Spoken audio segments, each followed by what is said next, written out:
दिया पपजी सैया पपजी सैया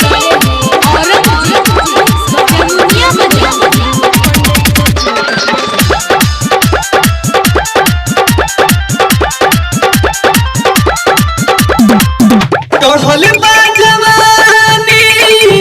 बुझी न पारसानी सतिला तो ठेला तारे ना चढ़ल बा जवानी बुझी न पारसानी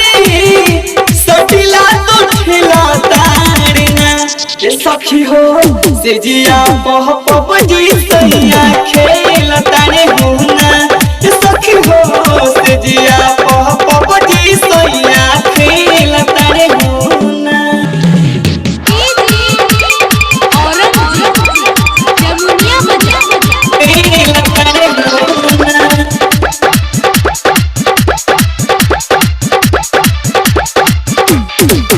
ओकरा बुझात नइखे घर में बिया में हर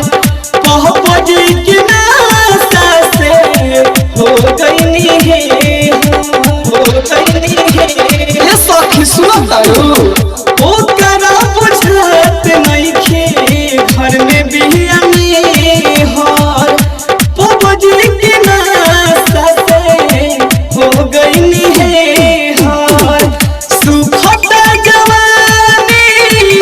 डाली नहीं पानी दुख दिलवा झेला तारना सुखता जवानी डाली नहीं पानी दुख दिलवा झेला तारना ये सखी हो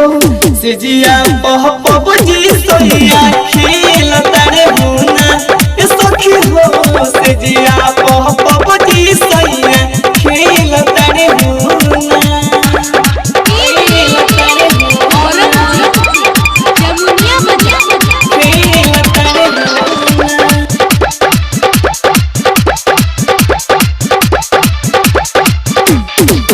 कहबो नाही मिलल हमरा से जिया के सुख हो रीते सिराज सैया दे तो बड़ा दुख हो